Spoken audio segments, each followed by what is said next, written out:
क्या आप भी हर वक्त थका हुआ और उलझा हुआ महसूस करते हैं, जैसे आपके दिमाग में एक साथ सैकड़ों विचार चल रहे हों? दोस्त, आपका दिमाग थका नहीं है, उसे बस एक रीबूट की जरूरत है। स्वागत है आपका जस्ट वन बुक पर, जहां हम किताबों की गहराई से आपकी जिंदगी बदलते हैं। आज हम डिकोड करेंगे जेम्स मेरिडियन की मास्टरपीस द डोपामाइन रीबूट को।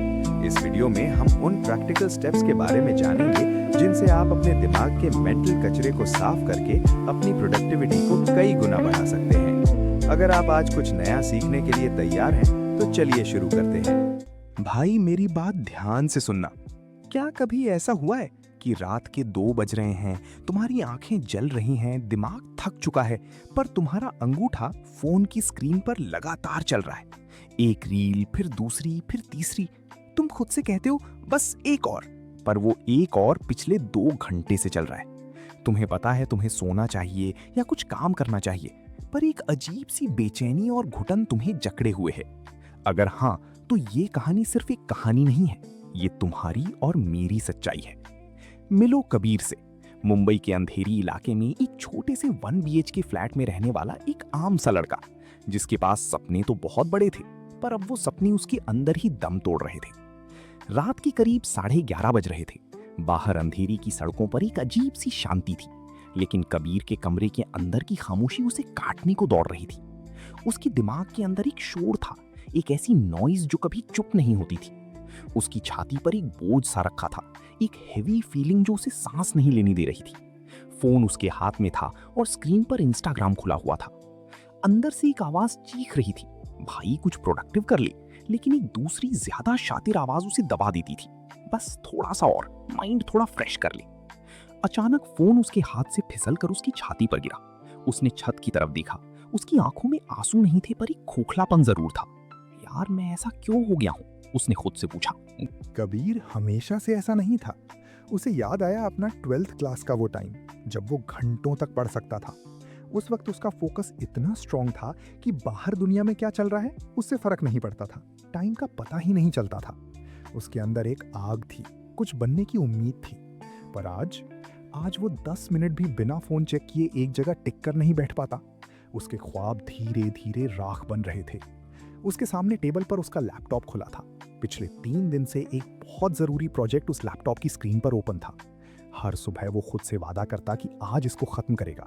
वो बैठता, प्रोजेक्ट को देखता, पर सिर्फ 5 मिनट बाद उसके दिमाग में एक अजीब सी इरिटेशन होने लगती। उसका बॉडी रेस्टलेस हो जाता और उसका हाथ अपने आप फोन की तरफ चला जाता। बस 2 मिनट चेक करूंगा, वो खुद से कहता।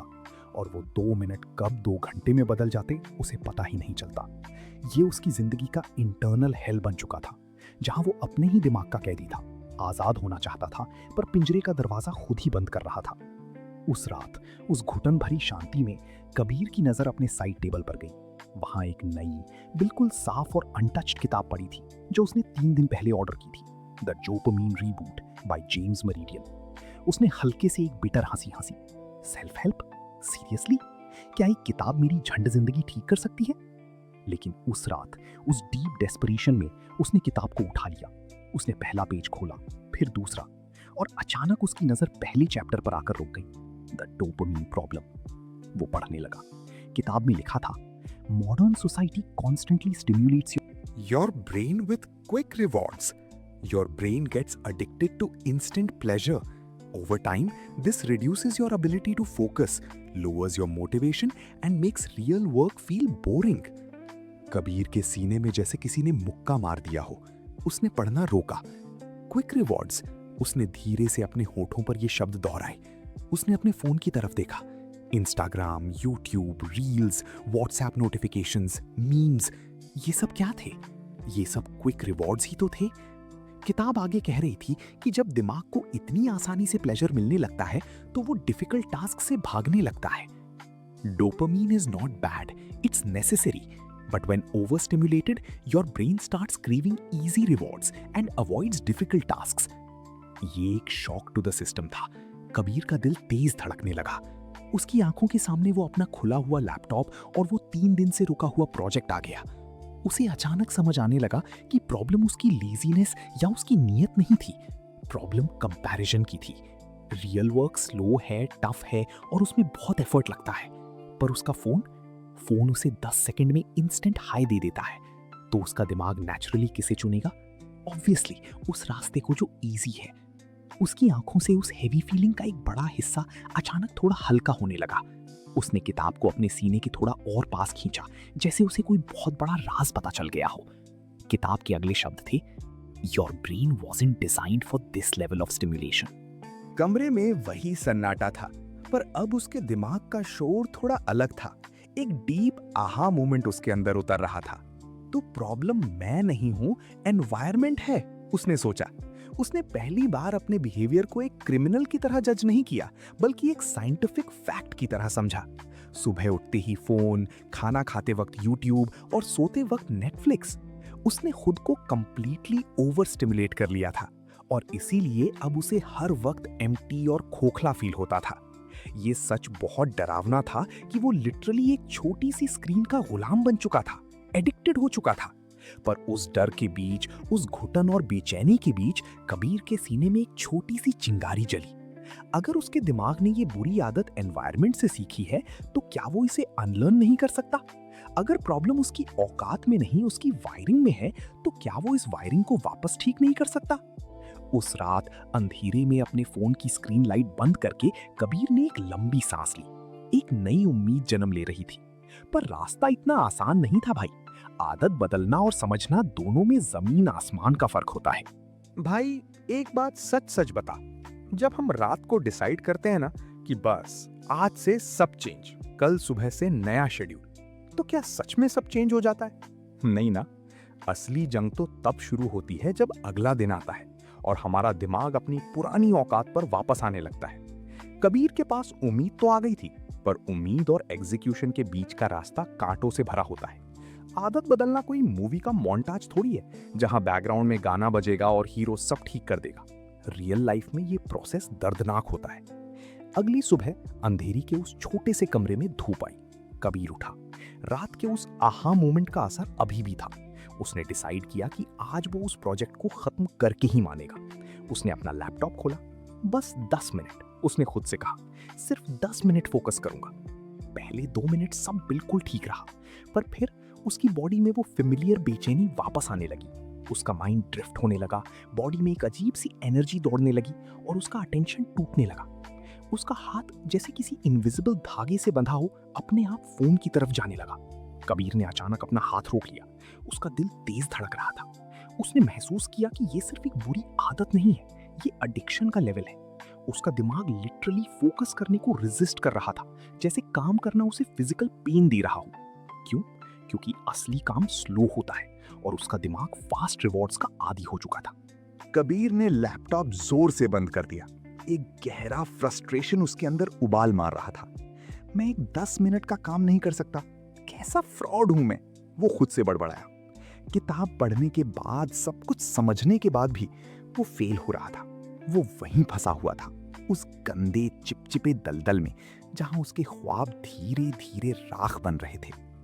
जब घुटन बर्दाश्त के बाहर होने लगी, उसने वापस द डोपामीन रीबूट किताब उठाई। अगला चैप्टर था व्हाट डोपामीन रियली इज। उसने पढ़ना शुरू किया। Dopamine is not happiness, it's the chemical of anticipation, of desire, of wanting more. Kabir की आंखें इस लाइन पर रुक गईं। उसने हमेशा सोचा था कि डोपामीन का मतलब है खुशी, प्लेजर, पर किताब तो कुछ और ही कह रही थी। It drives you to seek, not to feel satisfied. Dopamine makes you chase, not enjoy. भाई ये लाइन पढ़ते ही कबीर के दिमाग में पुराने सीन्स फ्लैश होने लगे, जब वो ऑनलाइन शॉपिंग में कार्ट भरता था या यूट्यूब पर जस्ट वन मोर वीडियो देखता था। एक अजीब सी बेचैनी और पाने की चाहत। पर क्या वो सच में खुश था? नहीं। एंड में हमेशा एक ब्लैंक, खोखली फीलिंग ही बचती थी। असली किक तो एंटिसिपेशन में थी, रिजल्ट में नहीं। किताब ने एक सच्चाई उसके मुंह पर दे मारी। Dopamine creates the illusion that the next thing will make you happy. Kabir को समझ आने लगा कि वो पिछले कई सालों से एक इल्यूजन, एक झूठ के पीछे भाग रहा था। हर अगली रील, हर अगला वीडियो उसे लगता था कि उसे सेटिस्फाई करेगा, पर एक्चुअली वो उसे और भूखा बना रहा था। उसने आगे पढ़ा और एक डरावना कॉन्सेप्ट उसके सामने आया, the dopamine trap. Repeated high dopamine activities reduce your brain's sensitivity. Over time, what once felt exciting becomes normal, and what is normal starts to feel boring लगने लगी थी। कबीर अपने हाथों को देखने लगा। उसकी जिंदगी नंबनेस का शिकार हो चुकी थी। पहले उसे एक अच्छी किताब पढ़ना या दोस्तों के साथ वक्त बिताना खुशी देता था। अब उसे बिना फोन के 1 मिनट भी मौज जैसा लगता था। When everything is intense, nothing feels special. Fast videos, loud music, constant notifications. उसने अपने दिमाग को इतना इंटेंस एनवायरनमेंट दे दिया था कि अब रियल लाइफ उसे कंप्लीटली बोरिंग लगने लगी थी। प्रॉब्लम दुनिया में नहीं थी, प्रॉब्लम उसके परसेप्शन में थी। तभी किताब ने उसके सामने एक चैलेंज, एक फर्स्ट स्टेप रखा, एक exercise, face the boredom. You escape boredom with stimulation, but that escape is what keeps you stuck. अगर इस घुटन से बाहर आना है तो फोन से भागना बंद करना होगा और बोर्डम को फेस करना होगा। कबीर ने गहरी सांस ली। आज उसे ये ट्राई करना था। ये उसका अल्टीमेट टेस्ट था। उसने अपना फोन उठाया, उसे कंप्लीटली स्विच ऑफ किया, लैपटॉप बंद कर दिया, ईयरफोन साइड में रख दिए। कोई म्यूजिक नहीं, कोई स्क्रीन नहीं, कोई डिस्ट्रैक्शन नहीं। कमरे में अब सिर्फ कबीर था, उसकी तेज सांसें थीं और वो डरावनी खामोशी थी। पहले 30 सेकंड बहुत ऑकवर्ड थे। कबीर को समझ नहीं आ रहा था कि वो अपने हाथों का क्या करे। 1 मिनट गुजरा, अंदर से वो बेचैनी एक तूफान की तरह उठने लगी। उसका दिमाग लिटरली चीख रहा था, कुछ कर ले, कुछ देख ले, मुझे स्टिम्युलेशन दे। इरिटेबिलिटी और रेस्टलेसनेस इतनी बढ़ गई थी कि कबीर का दिल कर रहा था कि फोन ऑन कर ले या कमरे से बाहर भाग जाए। ये विड्रॉल सिम्टम्स थे, ठीक वैसे ही जैसे किसी नशेड़ी को होते हैं जब उसे उसका नशा नहीं मिलता। पर इस बार कबीर रुका रहा, बस ऑब्जर्व कर। उसने खुद को फोर्सफुली याद दिलाया। उसने अपनी आंखें बंद की और उस अर्ज को ध्यान से देखा। और तभी 2-3 मिनट की उस दर्दनाक स्ट्रगल के बाद एक मैजिक जैसा कुछ हुआ। उसने नोटिस किया कि वो अर्ज, वो बेचैनी हमेशा पीक पर नहीं रहती। वो एक ओशन की वेव की तरह थी, आती है, ऊपर उठती है और फिर धीरे धीरे वापस चली जाती है। अर्ज परमानेंट नहीं है। ये रियलाइजेशन कबीर के अंदर एक बिजली की तरह दौड़ी।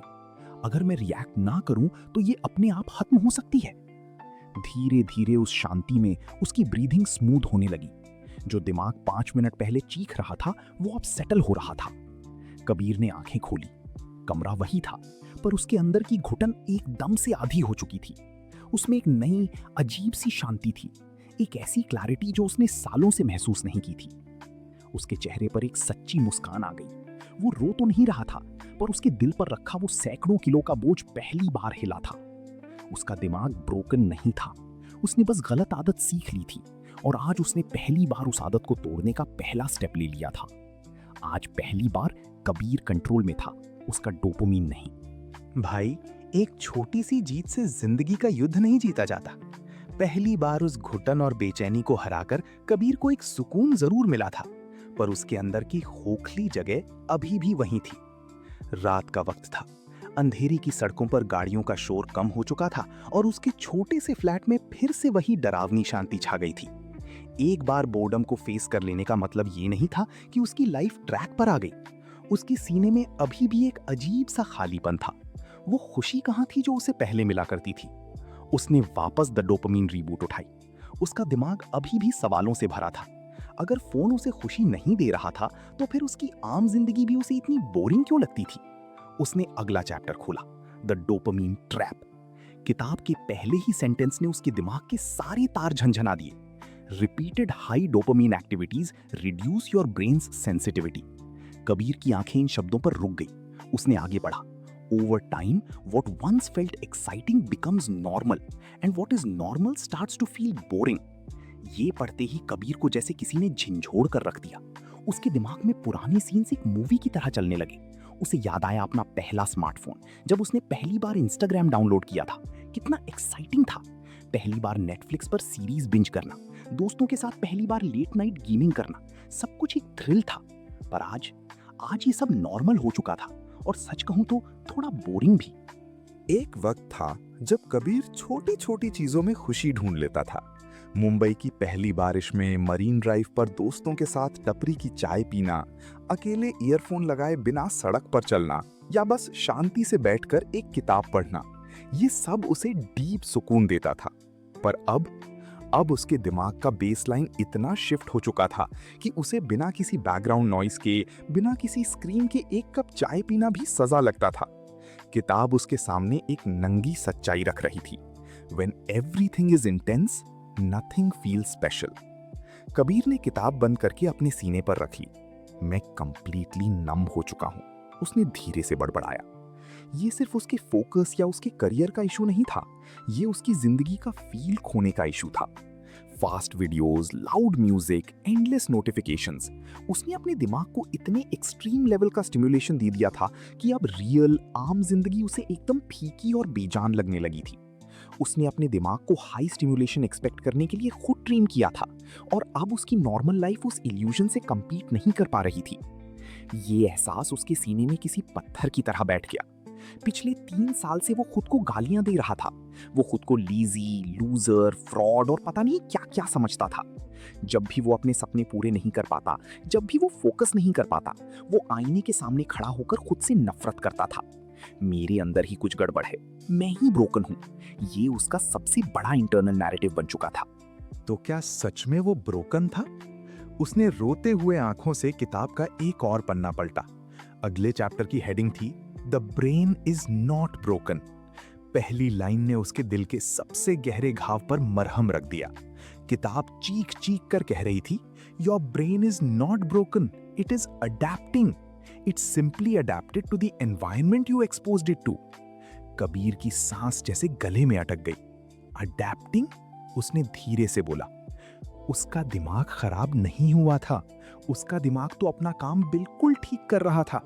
जैसे कोई इंसान नए शहर में जाकर वहां के माहौल में ढल जाता है, वैसे ही कबीर के दिमाग ने खुद को उस टॉक्सिक, हाइपर स्टिम्युलेटिंग एनवायरनमेंट में ढाल लिया था जो कबीर ने खुद उसे दिया था। हर बार जब उसने रियल वर्क छोड़कर फोन उठाया था, उसके दिमाग ने सीखा था रियल काम स्लो है, फोन इजी है, चलो फोन चुनते हैं। उसने अनजाने में हर एक स्क्रॉल और हर एक डिस्ट्रैक्शन के साथ अपने ही दिमाग को ट्रेन कर दिया था। मैं स्टक नहीं हूं, मैं ट्रेन्ड हूं, उसने एक लंबी सांस छोड़ते हुए खुद से कहा। यह उसकी लाइफ का सबसे बड़ा, सबसे गहरा आहा मोमेंट था। स्टक होने में एक बेबसी होती है, जैसे तुम कुछ नहीं कर सकते, पर ट्रेन्ड होने में एक उम्मीद होती है, क्योंकि जो चीज सीखी जा सकती है वो भुलाई भी जा सकती है, अनलर्न की जा सकती है। अचानक पिछले 3 साल की घुटन, वो सेल्फ डाउट, वो खुद से नफरत, सब कुछ उसकी आंखों से आंसू बनकर बहने लगा। ये आंसू दर्द के नहीं थे भाई, ये आंसू एक ऐसी आजादी के थे जो एक कैदी को अपनी बेड़ियां खुलने पर महसूस होती हैं। उसने खुद को पहली बार दिल से माफ कर दिया। उसका पास्ट उसकी गलती नहीं था, वो सिर्फ एक गलत सिस्टम का नतीजा था। वो उठा और अपने कमरे की खिड़की के पास गया।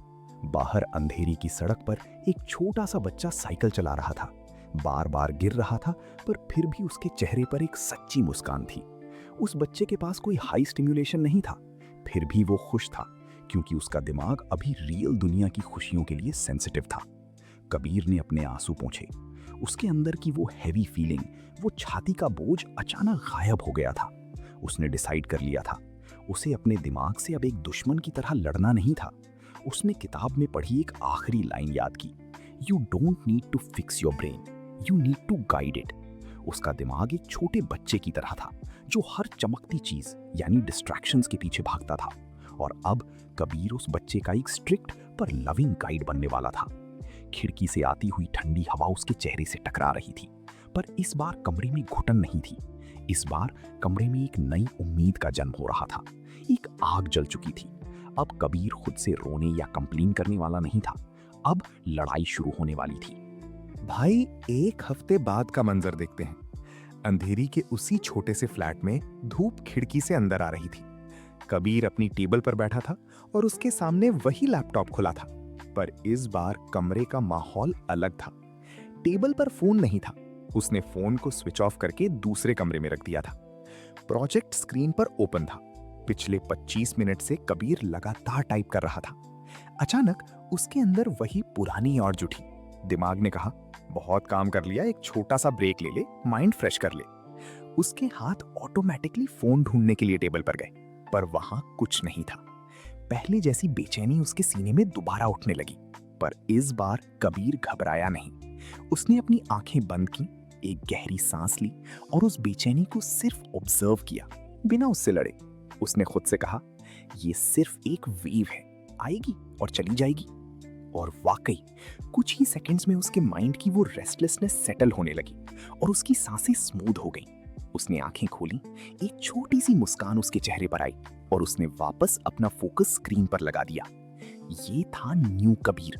उसने समझ लिया था कि क्विक फिक्सेस ने ही उसे इस गंदे ट्रैप में फंसाया था, तो इससे बाहर आने का रास्ता भी स्लो और थोड़ा मुश्किल ही होगा। अब वो अपने दिमाग को दुश्मन नहीं बल्कि एक छोटे बच्चे की तरह देखता था, जिसे स्ट्रिक्टनेस पर प्यार के साथ सही रास्ता दिखाना था। उसने एक्सेप्ट कर लिया था कि अगर उसने लगातार अपने दिमाग को हाई स्टिम्युलेशन की आदत दी है तो उसकी बेसलाइन को वापस नॉर्मल लाने में वक्त लगेगा। वो जान चुका था कि प्रॉब्लम दुनिया में या रियल लाइफ में नहीं थी, प्रॉब्लम उसके परसेप्शन में थी, जो हाइपर स्टिम्युलेटिंग दुनिया से रियल दुनिया को कंपेयर करता था। अब उसे खिड़की के बाहर खेलते हुए बच्चे को देखकर समझ आता था कि असली खुशी और सुकून लो स्टिम्युलेशन में ही है। उसके ख्वाब अब राख नहीं बन रहे थे, बल्कि उनमें वापस जान आ चुकी थी। उसने अपना फोकस, अपनी लाइफ और अपनी आजादी वापस छीन ली थी। वो अब खुद के खिलाफ नहीं लड़ रहा था, बल्कि खुद के साथ काम कर रहा था। भाई, अब तेरी बारी है। कबीर की ये कहानी सिर्फ एक कहानी नहीं है, ये तेरा ब्लूप्रिंट है। अगर तू उस घुटन, उस अजीब सी नंबनेस और डिस्ट्रैक्शन की बेड़ियों से आजाद होना चाहता है, तो ये रहा तेरा step by step practical road map. ये वो स्टेप्स हैं जो तुम्हें द डोपामाइन रीबूट कॉन्सेप्ट से अपनी लाइफ में उतारने हैं। Step 1, the 2 second pause. Awareness is the key. जब भी तेरा हाथ बिना सोचे फोन की तरफ जाए या तू ऑटोमेटिकली इंस्टाग्राम, यूट्यूब खोलने लगे, वहीं रुक जा। अपने अंगूठे को हवा में फ्रीज कर दे। बस 2 सेकंड का पॉज ले और खुद से पूछ, क्या मैं सच में ये देखना चाहता हूं या ये सिर्फ मेरी आदत है? ये 2 सेकंड का पॉज तेरे अनकॉन्शियस ब्रेन को कॉन्शियस मोड में ले आएगा। तू देखेगा कि ज्यादातर टाइम तू अपनी मर्जी से स्क्रॉल नहीं कर रहा था, एक इनविजिबल स्क्रिप्ट तुझे चला रही थी। उस ऑटो पायलट को तोड़ना तेरा पहला कदम है। Step 2, face the empty room, the boredom test. तेरे दिमाग ने सीख लिया है कि बोर्डम आते ही उसे फोन या फूड से एस्केप करना है, और यही एस्केप तुझे हमेशा के लिए स्टक रखता है। आज एक एक्सपेरिमेंट कर। अपना फोन कंप्लीटली बंद कर, ईयरफोन्स हटा दे और अपने कमरे में अकेले बिना किसी स्क्रीन या म्यूजिक के बैठ। पहले 30 सेकंड अजीब लगेंगे, फिर एक बेचैनी और घुटन उठेगी। तेरा दिमाग चीखेगा कि कुछ स्टिम्युलेशन दो, पर तू वहीं बैठे रहना, सिर्फ ऑब्जर्व कर। तू नोटिस करेगा कि वो अर्ज हमेशा पीक पर नहीं रहती, वो एक वेव की तरह आकर चली जाएगी। बोर्डम से भागना बंद कर, क्योंकि सच्चाई ये है कि बोर्डम ही रियल फोकस का गेटवे है। Step 3, redesign your environment. तेरा दिमाग खराब नहीं है, उसने बस उस माहौल में खुद को ढाल लिया है जो तूने उसे दिया है। अगर तेरा फोन तेरे सामने पड़ा है और तेरा काम बोरिंग है, तो तेरा दिमाग ऑब्वियसली आसान यानी इजी रिवॉर्ड ही चुनेगा। अपने दिमाग को ब्लेम मत कर, अपने एनवायरनमेंट को चेंज कर। जब पढ़ने या काम करने बैठे तो फोन को दूसरे कमरे में रख। फोन को अपना दुश्मन मत समझ, वो एक टूल है, बस उसे सही तरीके से यूज करना सीख। अगर तू एनवायरनमेंट बदलेगा, तभी तेरा दिमाग एक नई हेल्दी डायरेक्शन में अडैप्ट करना शुरू करेगा। Step 4, guide the inner child, stop hating yourself. भाई, खुद को लूजर, लेजी या ब्रोकन बोलना बंद कर दे। तेरा ब्रेन टोटली फाइन है। ये एक छोटे बच्चे की तरह है जो हर चमकती चीज, डिस्ट्रैक्शंस की तरफ भागता है। क्या तू किसी बच्चे को गलती करने पर मारता है? नहीं ना, तू उसे प्यार से सही डायरेक्शन दिखाता है। अगर तू फेल होता है, फिर से डिस्ट्रैक्ट होता है, तो गिल्ट में मत जा, खुद को माफ कर और गाइड कर। याद रख, तू अपनी लाइफ की साइकिल को बदलने निकला है। क्विक फिक्सेस की वजह से तू इस हाल में पहुंचा है, तो इससे बाहर आने का रास्ता स्लो, थोड़ा मेसी और फ्रस्ट्रेटिंग जरूर होगा, पर यही अकेला रास्ता है। द फाइनल वर्ड, भाई, लाइफ बहुत छोटी है इसे एक 6 इंच की स्क्रीन में कैद करके जीने के लिए। तुझे याद है ना, जब तू बिना रीजन के खुश होता था, जब एक गाना, एक सिंपल वॉक तुझे अंदर तक उम्मीद से भर देती थी? वो इंसान अभी भी तेरे अंदर जिंदा है, वो मरा नहीं है, वो बस ओवर स्टिम्युलेशन की शोर में दब गया है। आज रात जब तू अपने बिस्तर पर लेटेगा, तो उस स्क्रीन को खुद पर हावी मत होने देना। उस घुटन को महसूस कर, उस खामोशी को सुन और अपने आप से वादा कर कि कल की सुबह तेरे कंट्रोल में होगी, किसी ऐप के एल्गोरिथम के कंट्रोल में नहीं। तेरे सपनों में आग है भाई, उन्हें किसी सस्ती डोपामिन की राख मत बनने दे। उठ, अपने दिमाग को वापस जीत और अपनी असली जिंदगी को महसूस करना शुरू कर। तू कैदी नहीं है, तू आजाद है। अब फैसला तेरे हाथ में है। ऐसी और इंस्पायरिंग कहानियों के लिए हमारे साथ जुड़ें, सब्सक्राइब करें और बेल आइकन को दबाइए ताकि हर नया चैप्टर आप तक तुरंत पहुंचे। अगली स्टोरी आपकी पसंद की होगी, बस कमेंट में बुक का नाम बता दीजिए। मिलते हैं अगले वीडियो में।